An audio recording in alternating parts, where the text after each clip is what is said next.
Hi, this is Brass Check, and we've been putting out quite a bit of material about the virus, which, by the way, is not being named correctly. The technical term for this is a SARS virus. You can look that up. Every time you see somebody calling it COVID-19, they're just demonstrating their ignorance. So I'm just going to read some tweets that I've been putting out. They sum up the situation pretty well, and you're not going to hear this from many other sources. People hear the word pandemic and they freak out. They hear that someone has, quote, died from it, and they lose their minds. Okay, the first word, pandemic, is not understood. It just means anything that has spread everywhere. Could be something mild, could be something catastrophic. It doesn't have any meaning beyond the fact that it has a broad reach. Okay, so foolishly not calling this a pandemic on the part of the World Health Organization was just pure foolishness, because clearly it is a pandemic. Pan means all. That's all it means. Okay? It's not semantics. It's important. It is a neutral word. Now, saying that somebody has died from this is pure medical ignorance. Yes, vulnerable people, and all evidence points to the fact that it's people with significant underlying medical conditions get hit hard by this, and many of them will die. That's a fact, but it doesn't logically follow that the virus did it. They were already in bad shape. They had no reserves, to put it simply as possible, and when their reserves were drawn on, they simply didn't have the natural resistance that a healthy person has, and they died. This killed them. Something else a cold could kill them. Another kind of flu could kill them. They're vulnerable. That's why they're dying. And we know this from looking at a cruise ship, the Princess Diamond, which was packed with people who had this. And even though there were older people on the boat, the majority of the people had no symptoms. And then the next big clump of people had mild symptoms. It was the people who had emphysema, who had diabetes, who had a whole range of illnesses, plus perhaps being advanced in age. Those people died from this. It's an important distinction. Okay. Now they're talking about we got to flatten the curve. We got to spread this out. We got to slow the transmission of the virus out. Yes, we do, but only for the medically vulnerable. Okay. Try to understand this. It's a little tricky because it's been presented completely wrong and in a way to freak people out. We have to flatten the curve specifically for the medically vulnerable, to downshift the hospital overwhelm, which is a very real possibility. So what does that mean? If a lot of medically vulnerable people get this all at once, hospitals will be overwhelmed, no question. Okay, so that curve, that infection curve, needs to be flattened. But there's something that people have to realize. Whether a hospital is overwhelmed or not, a vulnerable person who gets this, however they get it, and ends up on a respirator or other extreme measures, is in grave danger whether the hospital is overwhelmed or not. Okay, if somebody gets to that point where they're so sick, they're on a respirator, it doesn't matter whether they're the only patient in the hospital or whether the hospital is overloaded. It's going to be very unpleasant if the hospital is overloaded, but the net outcome is going to be pretty much the same. So yes, we do have to flatten the curve specifically for those people that are vulnerable. We do that by taking the people who are vulnerable and quarantining them. Okay? They need to not go out to restaurants and bars and clubs and concerts and nightclubs, and they need extreme social distancing. Now, we should take care of them. I'm all, the government wants to throw around $1 trillion, throw money at the people who are known to be vulnerable. Someone's got emphysema, have a healthy social worker bring them food every day. Whatever it takes to make those people comfortable and helpful in their quarantine. But there is no value in quarantining the general population. Not only is there no value in quarantining the general population, they are creating a catastrophe by doing that. Here's why. For the general population, yes, you're going to get this thing. It's a pandemic. It spreads super fast. Whether you get it this week, next month, next year, you're going to get it probably. If you're a healthy person, it means you'll have no symptoms. You get sick with a lot of things that you don't get symptoms from. They come, they go. If you're unlucky, you'll feel uncomfortable for several days or even a week, depending on how run down you are. But then you'll have antibodies to this. You'll have immunity to it. So while we want to flatten the infection curve for the vulnerable, because if they get it, however they get it, it's going to be bad. We want to quarantine those people so they don't get it, but the rest of the population, we want to steepen the curve. We want as many people, healthy people, to get this, get over it, build antibodies, so we have this thing called herd immunity. Okay? The vaccine companies did not invent the concept of herd immunity. It is a natural process. Now, vaccine makers say, well, we've got to give everybody a mild case of measles to build herd immunity. That's their logic. Okay? But long before they came along, herd immunity was operative. It's been operative for as long as there have been biological creatures. Okay? Everybody gets it, or a critical mass of people get it. They survive, they develop antibodies to it, and now we have this herd immunity, and now vulnerable people are safe. You don't make vulnerable people safe by preventing the spread of the virus through the healthy population. If that doesn't make sense, just listen to this a couple of times and the logic will get to you. And it's hard because everything is being turned on its head. Normally, we want to vaccinate the world with everything so that we can develop herd immunity, but somehow this virus, we don't want herd immunity to it. We want to prolong it, and that's the problem. By not letting this do its thing and reach the healthy population, have the healthy population deal with it and develop herd immunity, we're stretching this out.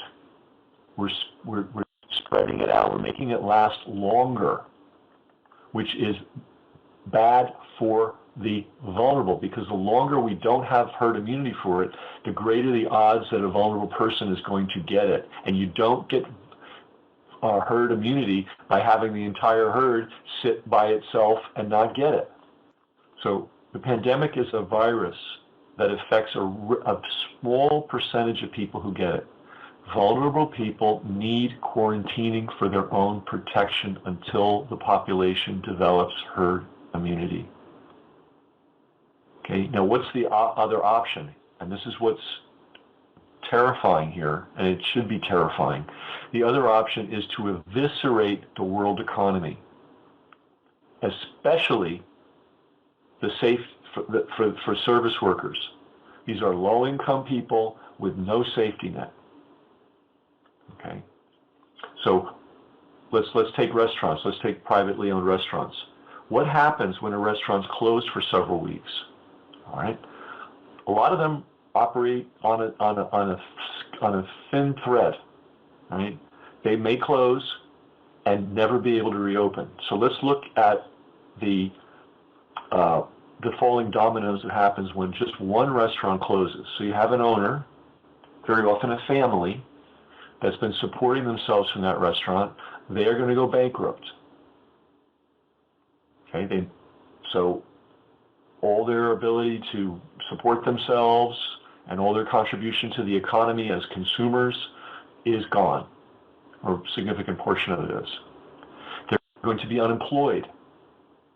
They're going to be unemployable because it's not so easy to switch from owning a restaurant to somehow getting a job with somebody. That's not an easy move. All the employees are going to be unemployed. And it's not like they can pick up the want ads and find another restaurant job because everybody's closing. So these are people that are not only unemployed, but they're going to be unemployable. They have families. They're not going to be able to pay their bills. Okay? I have a friend in Brooklyn. Police went in, closed her restaurant. 15 years, she doesn't think she's going to make it. She's one of these people that was hanging by a thread. So 45 employees and their families, low-income people, many of them, no other job opportunities, are now unemployed from one restaurant that's closed. Now, she's not going to be able to pay her vendors. That's going to hurt the vendor companies. She's not going to be able to pay her landlord. That's going to hurt the landlord. If she has lenders, she's not going to be able to pay her lenders. Her landlord's not going to be able to pay their lenders. The tax revenue that the state and federal government was depending on from her, that income's not going to flow anymore. That's gone. This is going to destroy state and local governments, their budgets, destroy them. So what's going to happen? Who's going to get bailed out? You think restaurant workers are going to get bailed out? You think restaurant owners are going to get bailed out? And that's just one restaurant. I don't know how many restaurants were closed in New York City alone. That's just one city. This has got to be happening by the tens of thousands. So let's look at this. All the structurally malignant players who control our society are basically pulling together on this to bring you not only a medical catastrophe, but the Great Depression of 2020. We haven't had a depression like this since 1929. I'm hoping that we don't. But I just don't see how it can be any other way. If you close all the restaurants and close all the bars and close all the personal service businesses and nobody's flying and nobody's staying in hotels and no one's going to events and you're closing cafes, I mean, what? The service industry is 60% of the U.S. economy. 60%. Restaurant workers alone make up roughly 10% of every employed person in the United States. So all the structurally malignant players are pulling together. I'm sure it's unconscious. I'm sure it's just a reflection of their idiocy. I don't think it's a conspiracy because this, frankly, would be too big a conspiracy for anybody to pull off, I think. So who are these malignant players? Well, public health incompetence, number one. We don't have intelligent people in public health. We have career politicians in public health.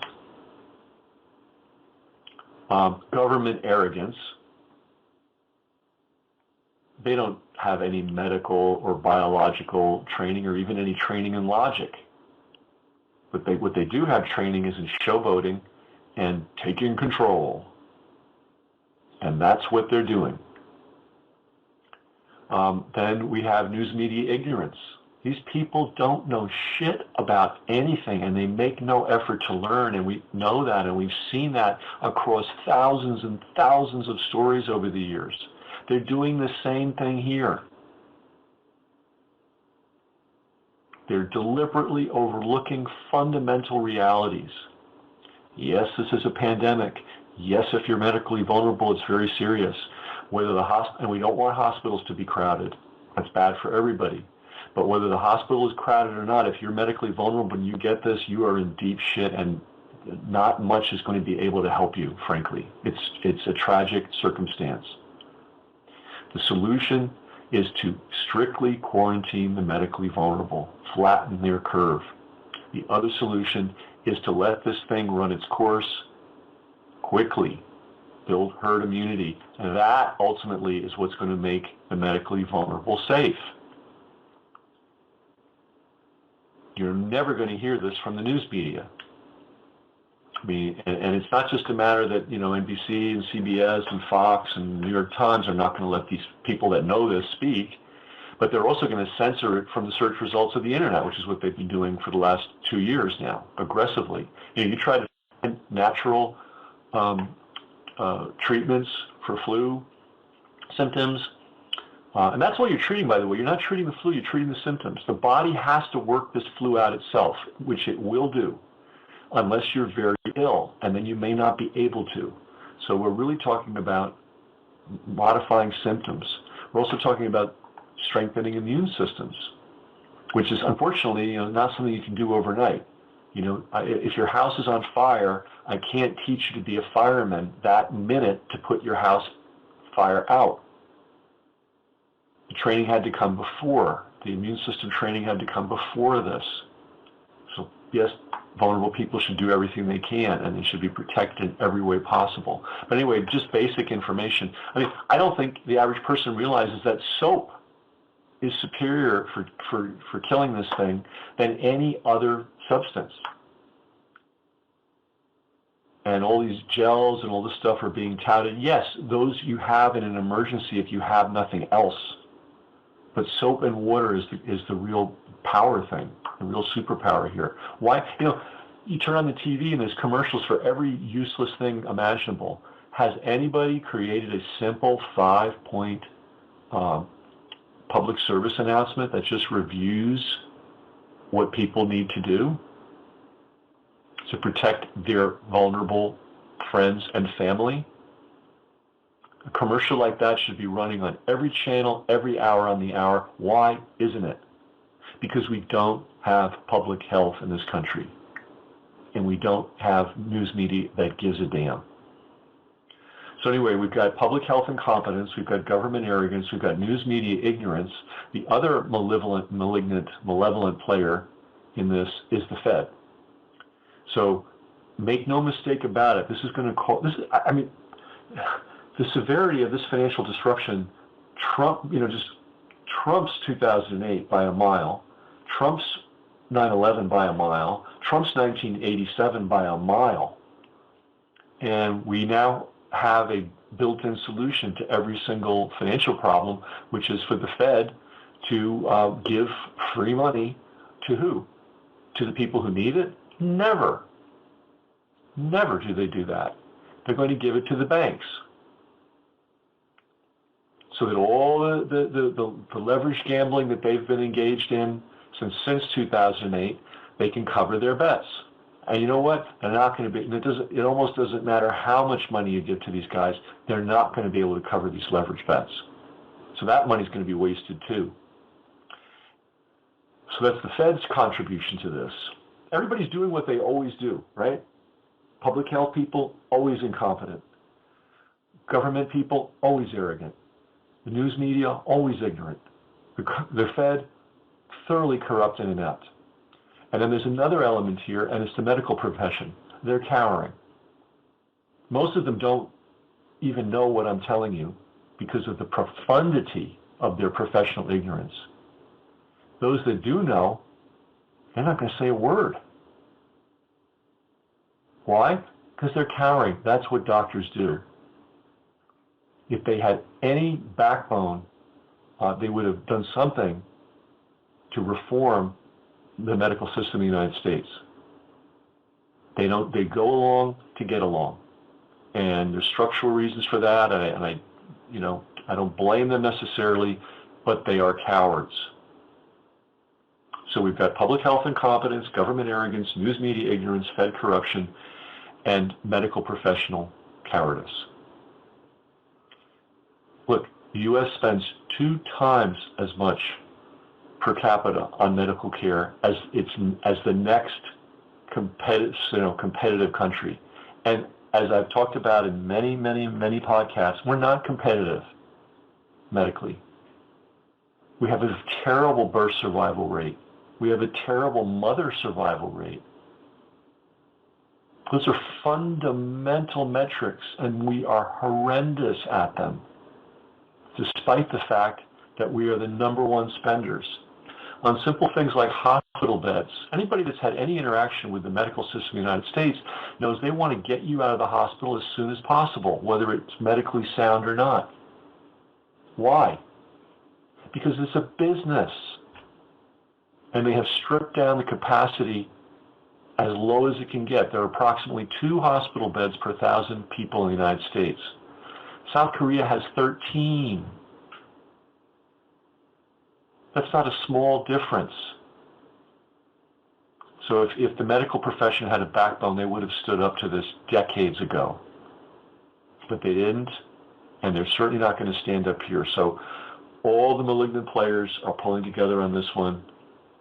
Federal public health incompetence, government arrogance, news media ignorance, Fed corruption, and medical cowardice. It is a perfect storm.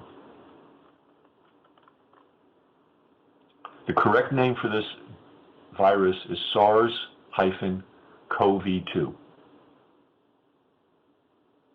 I don't know where they came up with this COVID-19 thing. I mean, every time you see, that's a sign that the person talking about it either doesn't know what they're talking about or doesn't care to do what's necessary to put the right name to the thing.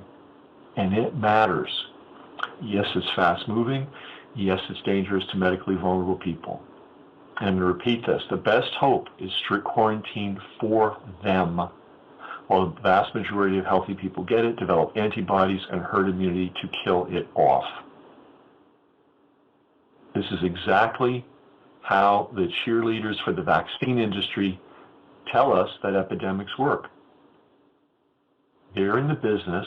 This is their medical theory. I'm not going to debate it, but this is what their theory is that the way to create herd immunity is to give everybody the disease all at once as fast as possible. Now, for some reason, that principle works when there's money at the other end of those vaccination needles, but they develop amnesia that there was a natural principle in place for millions of years that works the same way, and they're doing exactly the wrong thing. They are spreading out, slowing down the natural transmission of this thing among healthy people, which is a mistake. Natural herd immunity is the only medical answer. Or we can usher in the Great Depression with no safety net for at least 100 million Americans. Now, where do I think this ends? Well, if we stay on the current path we're on, this virus is going to be around not for 2 months, not for 6 months, for a year and a half. They're actually already talking about that. And the only way for it to stay around that long is if we fail to develop natural herd immunity. Now, 1 year to 18 months, what will be available in 1 year to 18 months? A vaccine. Apparently, I have to confirm this, but I'm working in a completely different field. I'm doing all this research in addition to holding down very demanding jobs, multiple jobs. Right? So I can't always track every last piece down. Everything I've told you so far is 100%. I've heard that Denmark, normally an intelligent country, has already passed a law that's going to make vaccinations, government-mandated vaccinations, legally mandatory. Like in a year and a half from now, when they have prevented natural herd immunity from resolving this problem naturally, they may very well tell you need this vaccine, like it or not, child, adult, or medically vulnerable person, you're going to get it.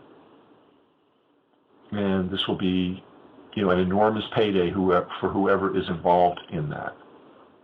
Now, I'm not saying that all this was designed to end up here, but things happen, and those who are in the business of taking advantage take advantage. And we're seeing that. We're seeing that with the news media. This is a moneymaker for them. We're seeing that with the political class. Right? This is a preening power grab for them. For the last 40 years or so, the function of the U.S. medical corruption complex seems to have had one goal in mind: to extract every possible nickel out of the U.S. economy, whether it destroys the U.S. economy or not.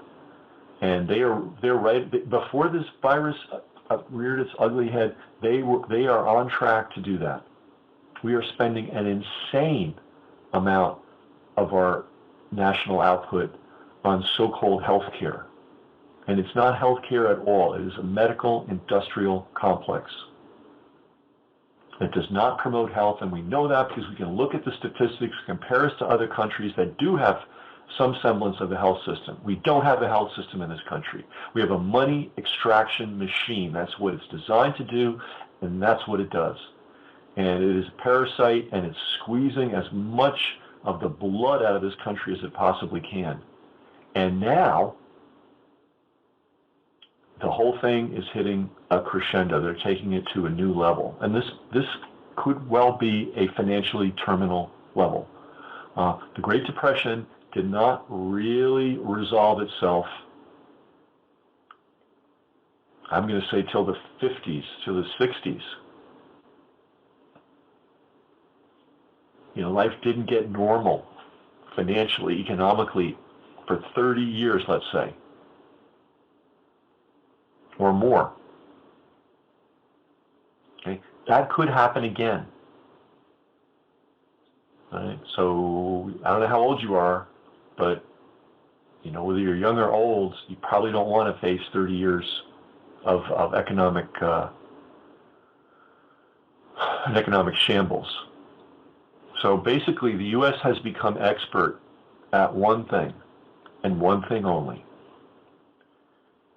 responding to problems by rewarding incompetence through the shifting of trillions of dollars of the public's money to the people responsible for the problem in the first place. So let's take 9/11. If you believe the 9/11 official story, you have to recognize that our 100 billion multiple civil, air defense, not civil, but air defense, military air defense system didn't work. We decided that day we were going to let planes fly all over the place. We were going to lose track of them. This is the official story. We won't even get into the other stories. So were people in the Pentagon jailed, court-martialed for that? No. We started a global war against everybody we could think of. And we enriched the military contractors, and we made many, many, many, many careers in the Pentagon and the national intelligence state. It was the biggest payday they've ever had. So that's one example. How about the financial crisis of 2008? That was caused largely by extreme malfeasance on the part of Wells Fargo, Bank of America, and a whole bunch of banks that aren't even around anymore.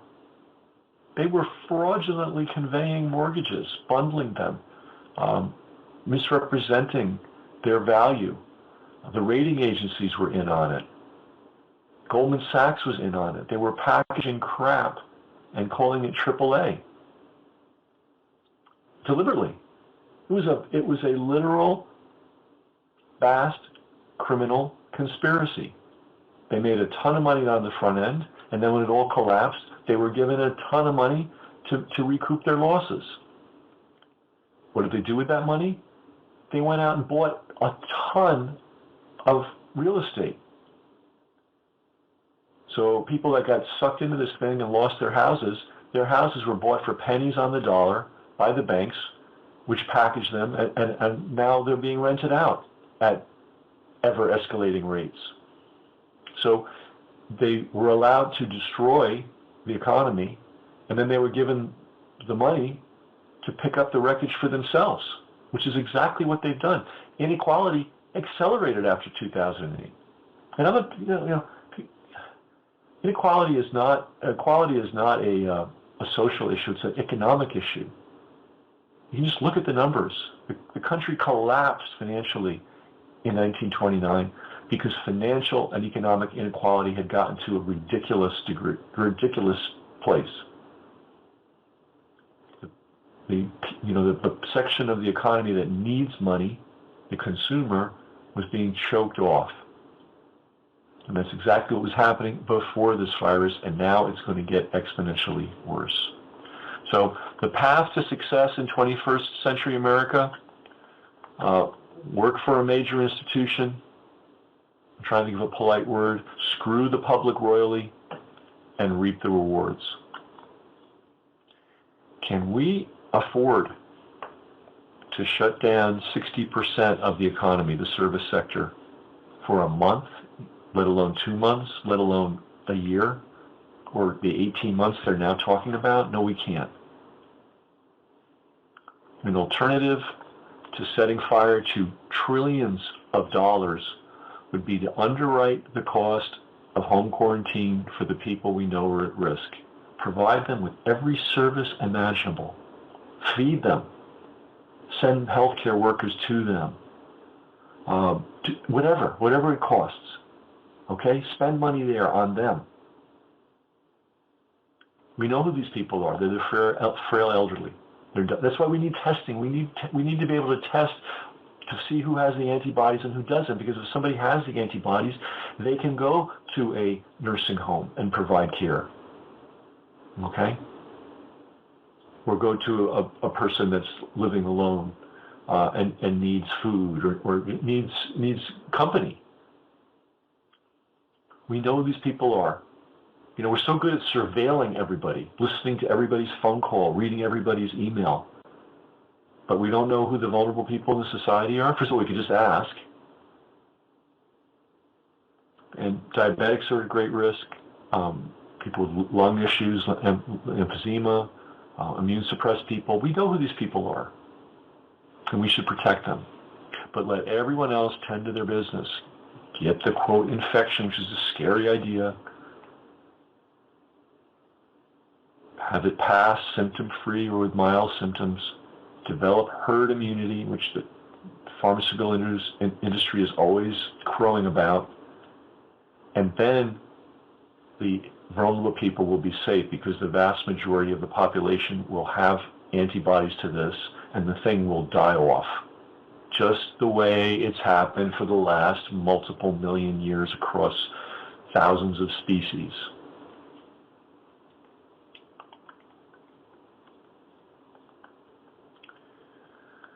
And then we have to, last little bit, we could just go on and on. So many basic things, just to show you how poorly this is being reported. And remember, the guys in the lab coats are every bit as ignorant and guilty. Okay? They're not saving us. They're making things worse. And I'm going to prove it to you right now. When something is called a coronavirus case, what does that even mean? There's 10 cases here. There's 100 cases there. There's 1,000 cases there. It sounds terrifying. Have they even bothered to define what a case is? Find somewhere where somebody's done that. Maybe it exists. I guarantee it's rare if anybody's done it. So a case could mean a positive test. Now, a positive test might be somebody that has no symptoms or very mild symptoms. And that person is not a carrier. That person is somebody on the road, a pretty fast road, to building immunity and antibodies and immunity to it. And that person will not be a carrier for long. So maybe they'll be a carrier for, a week or two, and then the rest of their life, if it works the way these things usually or often work, they'll have immunity to it forever. So they're painting healthy people as somehow malignant, dangerous creatures. So anyway, what does that mean? So does a case mean somebody's tested positive and is utterly healthy and will have immunity in 2 weeks? We don't know. Does a case mean somebody who has the mild symptoms? By the way, can you recite what the symptoms are for this? There's a very specific set of symptoms for this particular virus. Why isn't that on the news or as a public service announcement every hour on every station? Just to let people know, if you have this, and this, looks like you may have, and I'm putting all those qualifiers in, this particular virus. Stay away from the vulnerable. Don't go to work maybe. And maybe we should absolutely support people that decide they don't want to go to work while they're riding this out. But again, we don't know what a case is. It could be somebody with mild symptoms. Is a case somebody who shows up in the hospital so sick they need to be put on a respirator or some other heroic means? Is that a case?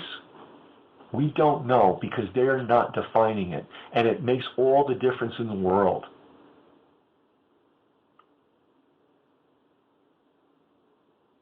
If a case is just somebody who tests positive, who has no symptoms, well, we need to count all of those people then when we're talking about the death rate. We don't know what the death rate for this is. It's baloney that anybody that is even claiming that.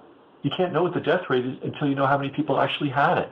You can only know the death rate of the number of people that show up at the hospital really sick. You can calculate that death rate. But that's skewed. You can't tell people, oh my God, 1 out of 5 people who gets this dies. 1 out of 5 make very, very, very sick people who might have died from some other reason 6 months later dies. That's a huge difference. So I would love to see somebody define what a coronavirus case actually is.